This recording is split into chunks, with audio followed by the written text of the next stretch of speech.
Good morning, homemade kids. I'm Auntie Kara, and this is Auntie Kara's Story Time. Today we are going to be reading another from Robert Munsch, Smelly Socks. It's a really funny one. But before I dive in, put that down, I want to say a very special hello to my friend Margot. I hope you are doing well, and I hope you love this story. I also want to introduce you guys to a friend of mine.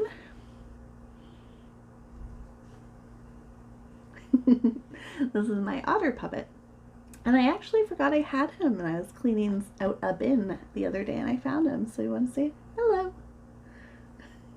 Alright, let's put him down there and dive into Smelly Socks. Oops.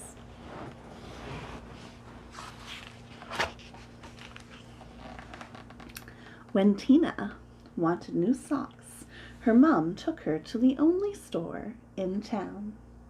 This store only has black socks, said Tina. Can we please go across the river and get some really good socks? We can't drive right across the river because there is no bridge here, said Tina's mom. You know it is a long, long, long way to the only bridge, and besides, we don't have a car. So Tina went to her grandfather and said, Can you please take me across the river in your boat? I want to buy some really good socks. The motor is not working on the boat, said her grandfather. Row, said Tina. We can row. I will row and you can sit in the back of the boat. You will row, said her grandfather. Yes, said Tina. Rowing is easy. So Tina got in the boat and rowed slowly. Splash, splash, splash, and the boat went in slow circles. Swish, swish, swish. Tina rowed fast. Splash, splash, splash, splash, splash, splash, splash. And the boat went in fast circles. Swish, swish, swish, swish, swish, swish, swish. This boat has forgotten how to row, said Tina. You sit in the back and tell me what to do, said her grandfather. So Tina sat in the back and told her grandfather how to row, and her grandfather rowed all the way across the river. Then they walked all the way through town to the big sock store. At the store, Tina tried on socks that were too big, socks that were too little, socks that were too blue, and socks that were too pink. Tina tried on millions and millions of socks. Finally, she found the perfect pair of red, yellow, and green socks. Then, since it was almost time for dinner, Tina and her grandfather ran back to the boat, and this time, the boat sort of remembered how to row. Tina rowed round and round and round and still got to the other side.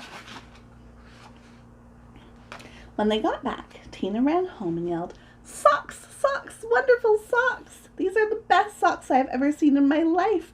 Grandpa rowed me all the way across the river to get these socks. I am never going to take them off. Never? Said Tina's mother. Never, said Tina.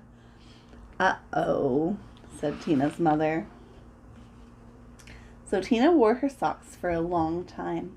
She wore them for 1, 2, 3, 4, 5, 6, 7, 8, 9, 10 whole days. Her mother said, Tina, I know you love these socks, but just let me wash them really quick. They will start to smell if you don't get them washed. Socks, socks, wonderful socks, said Tina. I am never, never going to take them off. After Tina wore her socks for 10 more days, the kids at school said, Tina, what a smell! Change your socks.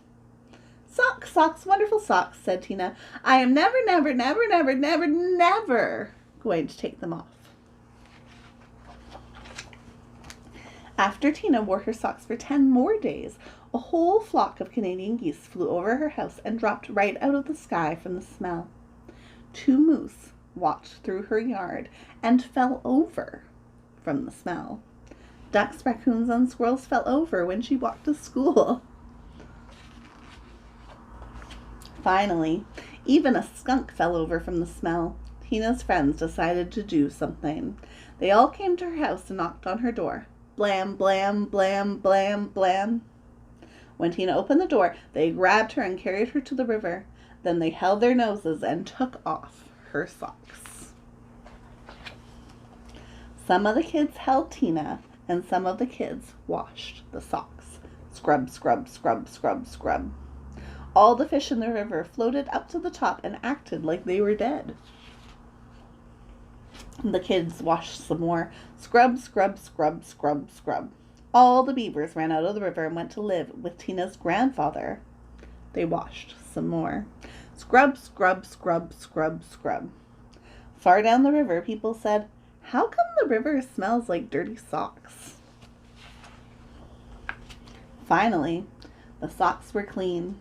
"Wow," said Tina. "They look nicer when they are clean." "Wow," said Tina. "They smell nicer when they are clean." "Wow," said Tina. "They feel nicer when they are clean." Tina put on the socks and said, "I am going to wear clean socks from now on." The beavers left her grandfather's house and went back into the river. The Canadian geese got up off the ground and flew away.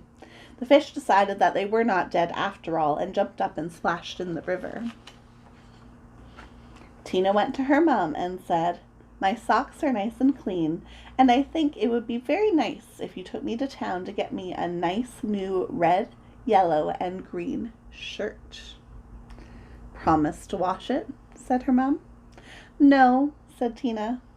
"If I wait long enough, the kids at school will wash it for me."